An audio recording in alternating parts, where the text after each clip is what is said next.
वंदे मातरम बच्चों। आज हम पढ़ने वाले हैं पार्ट 3 बस की यात्रा, जिसकी चर्चा करने के लिए हमें कुछ मुख्य बिंदुओं पर विचार करना होगा। पहली है लेखक परिचय, दूसरा है पाठ प्रवेश, तीसरा है पाठ का सार, चौथा है कठिन शब्द। पहले आया लेखक परिचय।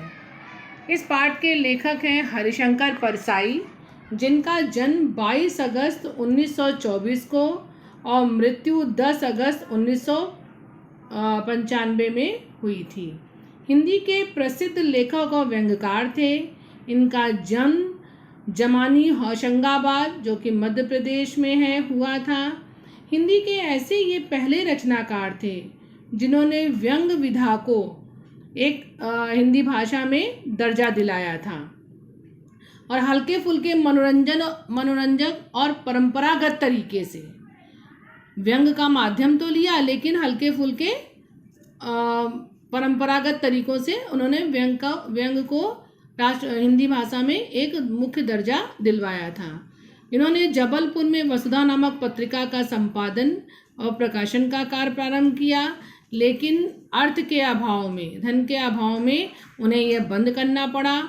उन्होंने कई पत्र पत्रिकाओं का संपादन का भी कार्य किया, उसमें अपनी रचनाएं भी लिखी, जिनमें धर्मयुग और साप्ताहिक हिंदुस्तान मुख्य रूप से मानी जाती हैं। हिंदी गद्य साहित्य के व्यंग्यकारों में हरिशंकर परसाई अग्रगण्य थे, यानी सबसे आगे थे, सबसे प्रमुख थे। इनके व्यंग के जो विषय होते थे वो ज़्यादातर आसपास के समाज में, जो उनके आसपास की घटनाएं होती थी या समाज में कोई ऐसा प्रसंग आता था, विषय आता था, उस पर वो व्यंग की लेखनी चलाया करते थे। इनकी प्रसिद्धि गद्य व्यंग्यकार के रूप में हुई थी। रचनाएं सब जगह लिखते थे, लेकिन हर एक कवि की, हर एक लेखक की अपनी कोई ना कोई एक विधा का मुख्यता होती ही है। ऐसे ही ये व्यंग्यकार थे। व्यंग इनकी मुख्य विधा थी। इनकी रचनाएं, अब आया इनकी रचनाएं। इन्होंने कई तरह की रचनाएं की, साहित्य की सभी विधाओं की रचना की है, लेकिन उसमें से कुछ प्रमुख ये हैं: कहानी संग्रह, हंसते हैं रोते हैं जैसे, उनके दिन फिरे, भोला राम का जीव आदि। उपन्यास, रानी नागफनी की कहानी, तट की खोज, ज्वाला और जल आदि। संस्मरण, तिरछी रेखाएं।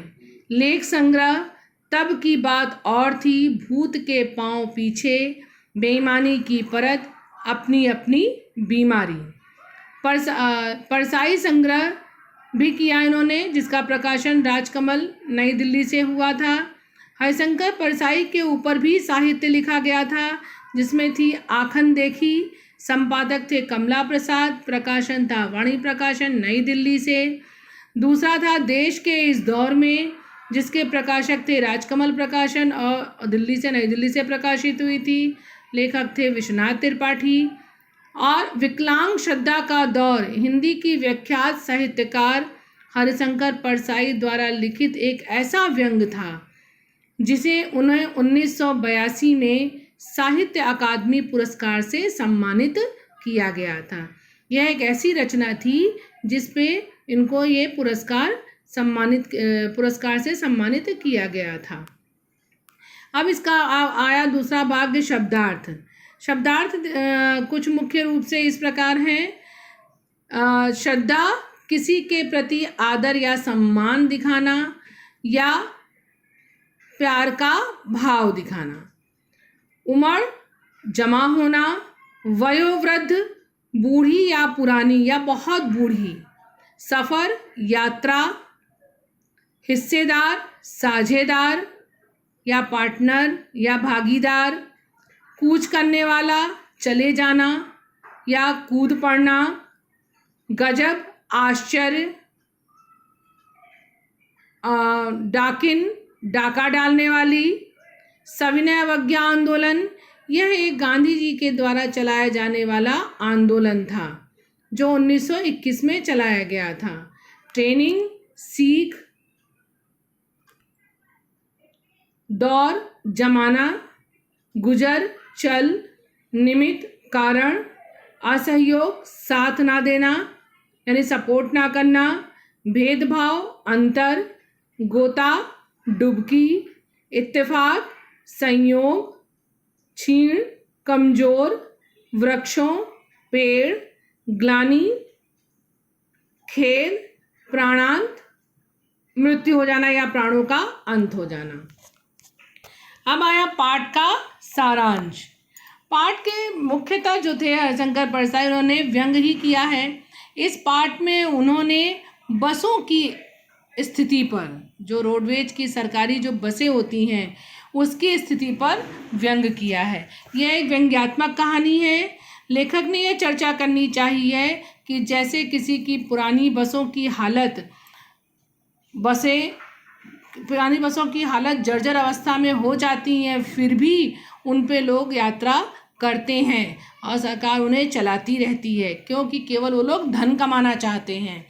इसी लोगों के जान माल से उन्हें कोई भी परवाह नहीं होती है। इसी बात को दर्शाने के लिए उन्होंने व्यंग का सहारा लिया और रचना को व्यंग्यात्मक रूप से लिखा है।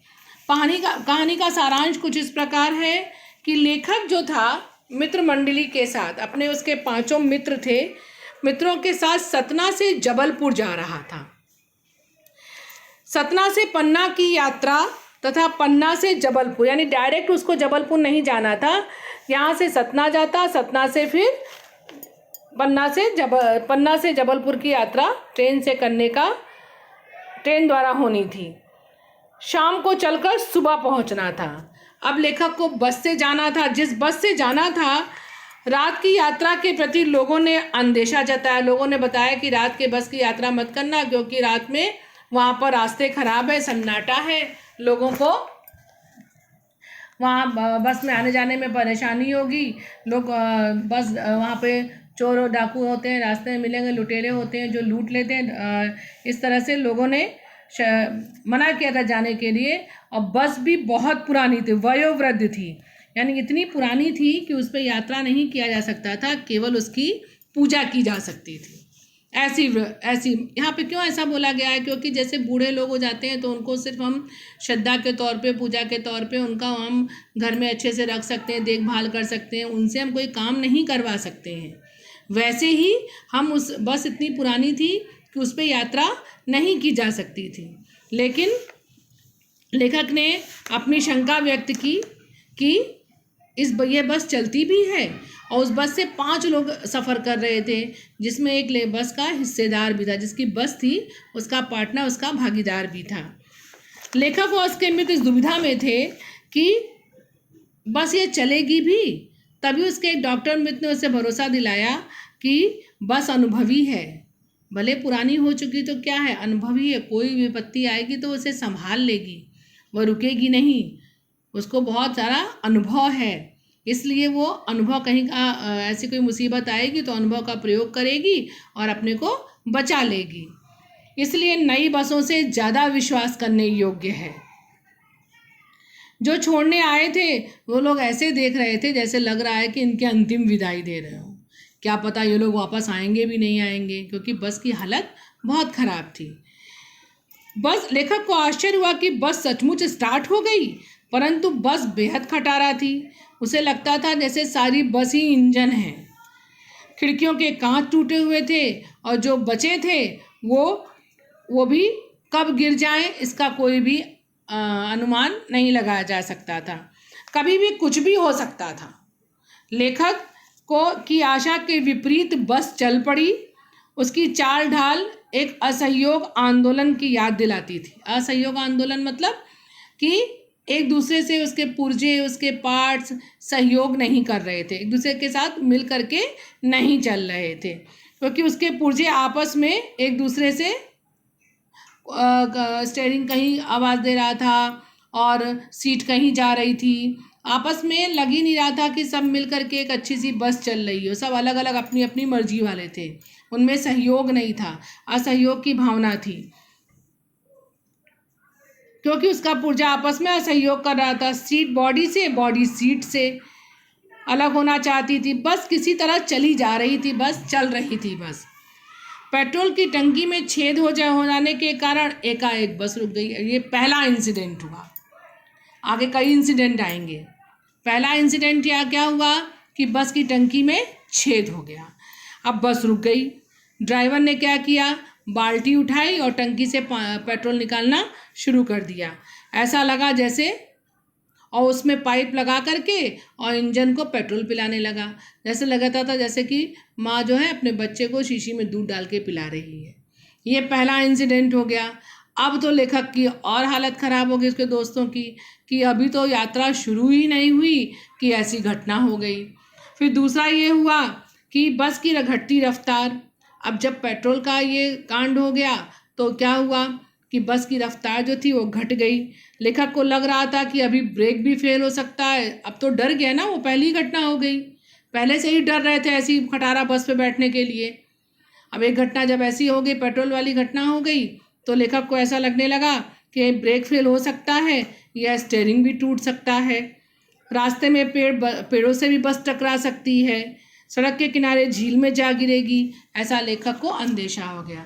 यानी कई तरह के मन में गलत विचार आने लगे कि हो सकता है बस के साथ कुछ भी हो सकता है, क्योंकि बस की जो हालत है वो एकदम जर्जर अवस्था में है।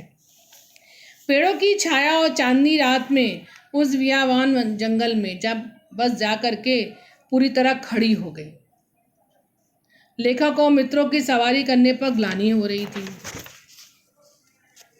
अब यह उनका अंदेशा सही हो गया कि बस क्या हुई, एकदम चांदनी रात थी और उसमें जाकर के बस खड़ी हो गई।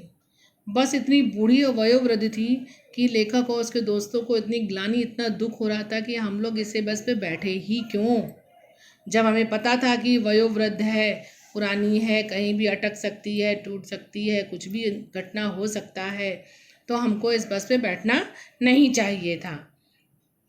उसकी सवारी करके उनको दुख हो रहा था। खैर, बस कंपनी के हिस्सेदार ने इंजन खोला, कुछ सुधार हुआ तो बस पुनः चल पड़ी। अब बस में नई नई समस्याएं आती गईं। पहले तो टंकी में छेद हुआ, दूसरा रफ्तार कम हो गई। अब दूसरी नई समस्या, किसी तरह जो हिस्सेदार था, बस का जो हिस्सेदार था, पार्टनर, तो जो सही किया, शुरू किया और आगे बढ़ी बस।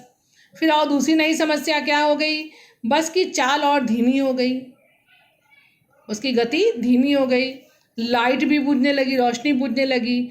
आगे पीछे कोई गाड़ी आती वो दिखाई नहीं दे रहा था क्योंकि लाइट जल नहीं रही थी। रफ्तार धीमी करनी पड़ी तो बस को किनारे कर दिया जाता है।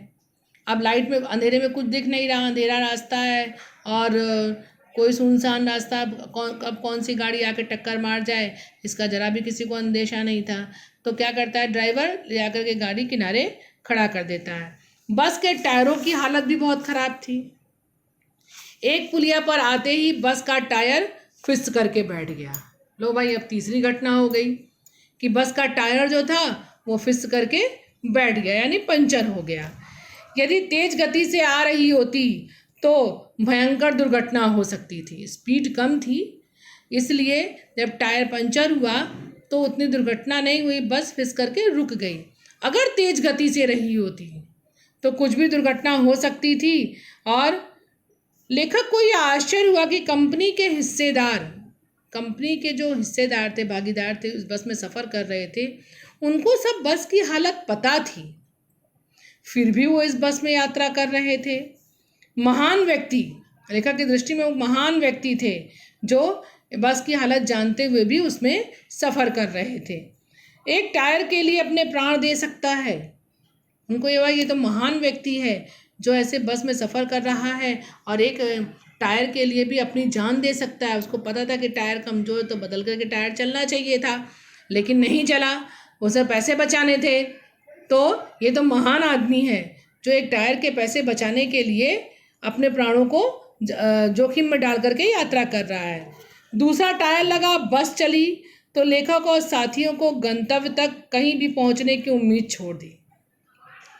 अब लेखक, बस तो चल पड़ी, दूसरा टायर लगा, अब लेखक और उसके साथियों ने यह उम्मीद छोड़ दी कि वो अपने डेस्टिनेशन पे, अपनी जगह पर जहाँ उनको जाना है वहाँ पर वो पहुँच पाएंगे।